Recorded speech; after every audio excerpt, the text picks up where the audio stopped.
안녕하십니까, 알림이 황희두입니다. 도대체 윤석열 대통령의 폭주는 어디서 멈출까요? 오늘은 아이들과 용산 어린이 정원에 첫 입장했다는 보도가 나왔는데 윤석열 대통령은 이런 말을 남겼습니다. 미래의 꿈나무인 어린이들을 위해 더 열심히 노력하겠다며 그런 아이들이 뛰놀 수 있는 넓은 잔디밭 하나 제대로 없다, 이런 메시지를 전했죠. 그러면서 이렇게 아이들과 손을 잡고 김건희 씨와 함께 많은 사진들을 쏟아냈는데요. 아이들을 신경 쓰는 것 자체를 뭐라 할 생각은 없습니다. 다만 이게 지금 반대를 위한 반대를 하는 게 아닌 이유가 바로 용산 어린이 정원이 감춘 게 있기 때문입니다. 반환된 용산 미군기지는 이미 공원으로서 부적격 판정을 받았는데 해로운 물질이 뒤섞인 부지가 공원이 될 수 없기 때문입니다. 지금 용산 미군기지는 오염 제거가 시작도 되지 않은 상황이라 하고요. 임시 개방으로 꼼수를 부린 셈입니다. 용산 미군기지 내 기름 유출 사고는 확인된 것만 100건이 넘고 용산 어린이정원 부지와 인근에서 유출된 기름 유출 사고 역시 여러 건입니다. 그래서 보시면 이를 우려하는 관련 보도가 여기저기서 나왔고요. 그런데 문제는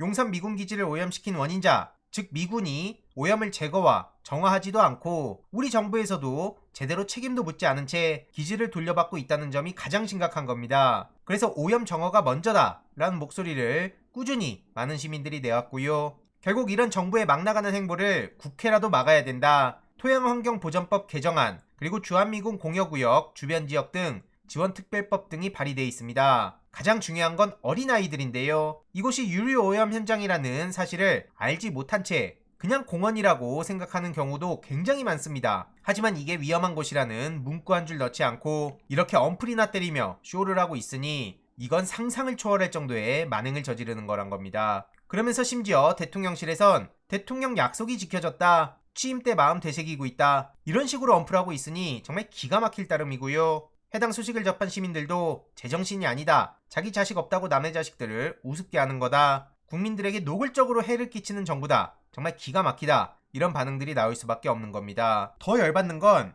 약속을 지키지 않아도 될 건 말도 안 되게 지킨다 그러고 정작 지켜야 될 내용들은 모르쇠로 일관하고 있단 겁니다. 간호법 관련해서 국민의힘에선 윤석열 대통령이 공약한 적 없다, 명백한 가짜뉴스다, 이런 얘기를 하고 있는데 그럼 대선 때 이런 말을 하지 말든가요? 그냥 국민들 눈속임하고 쇼만 해서 표만 받았으니까 이제 끝이다, 뭐 이런 겁니까? 그리고 국민의힘도 웃긴 게 여야 3당이 약속한 게 간호법입니다. 실제로 국민의힘의 서정숙 의원 그리고 최현숙 의원 이들도 대표 발의를 했었죠. 그런데 이제 와서 뭐가 어째요? 심지어 어제 뉴스버스에 김태형 기자 단독 보도도 나왔죠. 굉장히 중요한 단독이었는데 김만배 누나가 윤석열 부친집 매입한 거 우연 아니었다 이겁니다. 김만배 측에선 윤석열 부친집이라는 걸 사전에 알고 매입에 나섰던 것으로 드러났고요. 이런 와중에 그냥 우연이라고 얼렁뚱땅 넘어갔는데 왜 이렇게 잠잠한지도 모르겠습니다. 게다가 곽상도 아들 50억 질병위로금 관련 아이디어는 김만배 씨가 냈다는 단독 보도가 방금 전에 나왔고요. 정말 끼리끼리 아주 가관도 이런 가관이 없습니다. 이렇게 심각한 사안을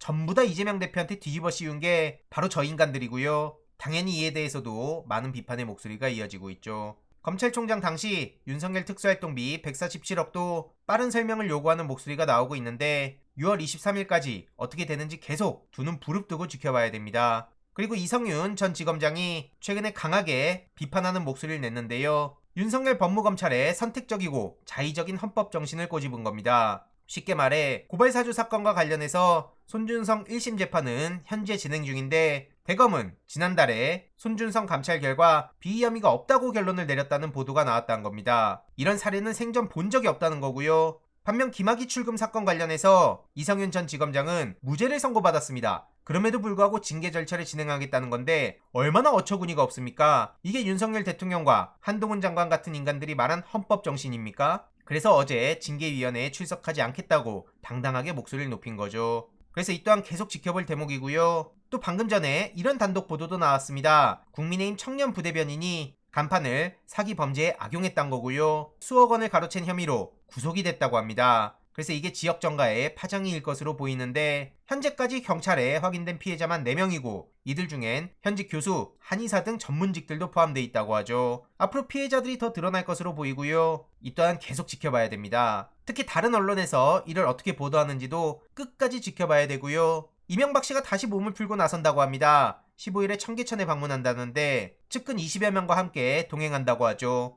그러면서 4대 강과 관련해서도 참모들과 방문하는 방안을 고려하고 있다는데 나라가 어떻게 하루아침에 이 모양 이 꼴이 될 수가 있습니까? 아무리 막장으로 간다 하더라도 이명박, 박근혜 같은 사람들이 다시 모습을 드러내는 게 가당키나 합니까? 아무튼 이와 관련한 추가적인 소식들도 계속 전해드리도록 하겠습니다. 이번 내용도 유익했다면 구독, 좋아요, 알림 설정, 멤버십 가입 정말 큰 힘이 된다는 점 말씀드리고 싶습니다. 주위에 널리 공유 부탁드립니다.